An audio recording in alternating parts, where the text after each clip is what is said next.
We have a caller been patiently waiting. The gentleman probably called in at the top of the hour, but I had a couple things.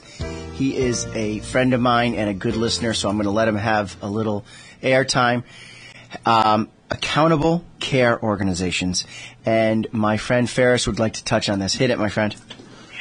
Had a physical the other day, and the doctor mentioned that his practice had recently become, in order to prepare for the Medicare of the future under the new Obamacare, an accountable care organization. He referred to it by its letters as an ACO. But first, let me just tell you, on your topic earlier of nursing home visitation. Sure.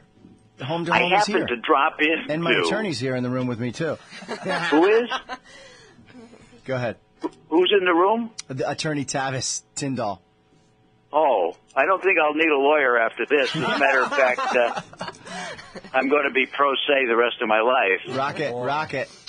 But I stopped into a nursing home to ask directions not that long ago, and I will tell you that by chance I happened to run into one of the residents of the nursing home who happened to be a senior from Boston who was a big Bruins hockey fan. Got talking to the fella, became friendly, and then wound up sitting with him in his room watching this Bruins hockey game that was on that afternoon, and just enjoyed the company. So I highly recommend what you're talking about doing, because it doesn't have to be something that you're close to find a satisfying way to provide companionship and friendliness to a resident of a nursing home whose family is far out of town. Ferris, you're exactly right, and we need people like you. I'm always exactly right. This guy's a genius. I kind of figured you were going to say that, but we need more people like you to do things like that, and that's what we're all about. Tell your friends all about that. I'm glad you could appreciate that. But back to the Medicare topic. Mike, what does it mean that my doctor's practice went to become an ACO, and is this a way to try to survive the oppressive Obamacare that is facing us all, and that was given to us by Senator Joseph I. Lieberman of Connecticut, who could have stopped it? He had the one vote to keep it from coming out of committee to be voted upon, and he didn't do it, and he is a scoundrel. But now that we have it, and it will destroy our country. I had the pleasure of telling him about my hatred for him on the Talk of the Town. Personally, you're referring to the train wreck that's coming January 1st, 2014, correct? The country cannot survive this. Your personal freedoms and liberty cannot survive this. Your pocketbook cannot survive it, and they call it Affordable Care Act. But what is an ACO, Mike? All right, what an ACO is, it's a bunch of doctors, they coordinate together to ensure that patients, especially the chronically ill, get the right care. The reason being is if they feel they can have more peer-to-peer conversations and they have a pool of well-known doctors, that they will be able to override the treatment.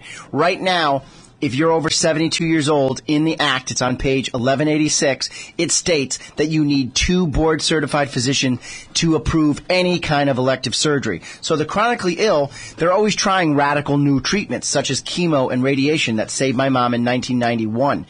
So the answer is going to be no more than it's going to be yes now, because they're going to try to control costs. But what the ACO succeeds, both in delivering high-quality care and spending, it will easily be a more shared concept. So what the physicians are saying is, if we can get our patients to come to an office, ProHealth has been doing this in California on a pretty consistent basis. They're forming groups instead of just hanging a shingle and having a single office. It'll give them more buying power. I see. One other thing, I'm going to be there for that Flag Day 5K, but I would suggest that they consider, instead of this money going to One Fund Boston, How about some of the proceeds going to this town in Moore, Oklahoma? Or more importantly, just devastated. You know what? Let me text her. Let me text her and see if that could be. I like your attitude. I mean, it was wiped out. All right, Ferris, have a great Wednesday. You're always extremely intelligent. Good talking to you, my man. All right, so he's faithful listener. A little crazy, hardcore Republican, but he knows his stuff. The gentleman's well-educated, so you do respect him, and I always give him airtime. As producer Nick will say, well, he likes to be part of the show, you know. All right, producer Nick's going to get the last couple minutes. Producer Tom, 7 more minutes left? A little less. About 6. All right, executive director and Charlotte and Tavis, take it away. You've got a couple more minutes. Producer Nick gets the last few minutes to show people how to watch your YouTube video, which, by the way, will be on your website as a link. Thank you. All right. A couple of things I wanted to say just to point out to the listeners. First of all, thank you all out there in the audience. We would love it if you would contact us. Again, you can find us on the web at www.home2homefoundation.org. Our phone number is 203-591-9061. Our office is located in downtown Waterbury at 64 Holmes Avenue, which used to be the old American Red Cross building. Again, we're looking for any and all volunteers who want to come forward. You can come to our special events, participate in the golfing, the bowl-a-thon, some of the other things that we're thinking of doing. We would love you to just come in and do visits with the residents. We're trying to set up adopt a grandparent programs. We're trying to set up pen pal programs, etc. Anything that will be meaningful for the residents of these homes. So please contact us, follow us on Facebook and Twitter, and if you can contact us, we'd love to hear from you. And if you have any suggestions of programs or anything, please let us know those as well. Go ahead, Blair. Take it away, producer Nick. Okay, thank you. If any of you out there would like to watch previous broadcasts of Medicare and You, you can go to WATR's website, www.watr.com, and at the bottom of the front page is a big red YouTube button, and if you click on that, it'll take you to WATR's official YouTube page, where previous broadcasts of Medicare and You have been uploaded, so you can watch them at your own discretion. Also, if you'd like to email Mike a question, you can email him at WATR all one word, at gmail.com. All right, take it away, Blair. I just want to thank all the board and volunteers of the Home to Home Foundation, and I'm very excited taking over the position of the executive director, and I'm looking forward to working with everybody. I also wanted to just thank Michael for having us on the show today. This has been great. It's good to see there's many other passionate people out there who care about the people in these nursing homes, the seniors, as we do. So it's great to find another ally who was kind enough to let us come on the show and spread the message. And we look forward to being in the trenches with you as we try to bring this issue to light and get the community to reach out and help and volunteer to help these people. So thank you, Michael. My pleasure. And I just wanted to mention that phone number once more. If you want to volunteer, you're going to be contacting Blair Foley, and the number is 203-591-9061. Okay. Also, in the paper,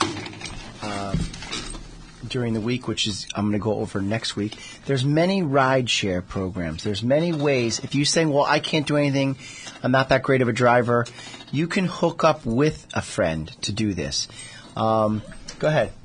We also will provide transportation. See, what have we been doing for the past hour?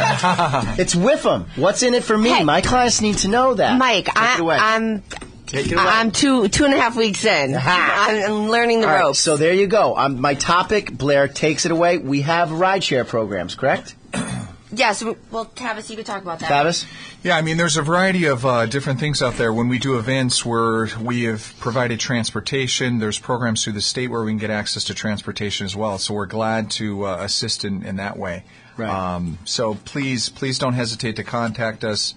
And do the watch 5 minutes left. Have transportation. And do the nursing homes have transportation? Yeah, absolutely. All right, so you're going to volunteer. You give Blair a call. She'll coordinate with her people at the facility, and we'll bend over backwards. If I have to myself, I will come out and get you. Well, Mike, now that you're going to be part of our board, correct? Well, I have a boss, and that's called Diana. Let me make sure I at least run it by her during dinner.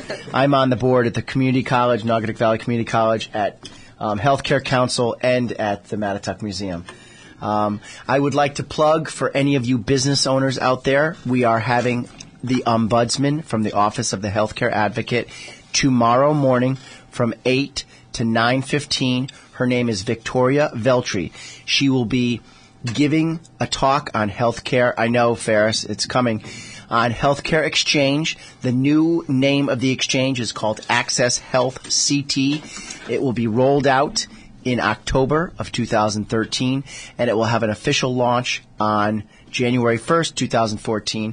Victoria's office, the Office of the Healthcare Advocate, is a navigator. It's going to be there to assist you, the consumer, the end user of the product, how it works. All right. How much time? About a minute and a half. All right. I must touch on something that is constantly being called these days.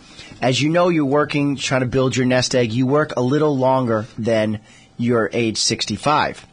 So a good friend of mine, Dr. So-and-so, I'm dealing with this with his wife. I go to the Social Security office, and there is so much misinformation out there. You do not have an ICEP-1, initial coverage election period. You have what we refer to as an SEP. Once you pass your 65 years and you're into your 66th or 67, you need to get Part B. There's an employer form that you bring to your employer. I know a lot of changes are coming. Bank of America is doing some layoffs. So for those of you out there listening, call the office, 757-6099. I will explain thoroughly. You must secure your Part B, and then you get 63 days. It's called an SEP to secure whether you buy a Medicare supplement or a Medicare Advantage. We had another great Wednesday. I'll see everyone in 2 weeks. Thank you very much for your time, and thank you for listening.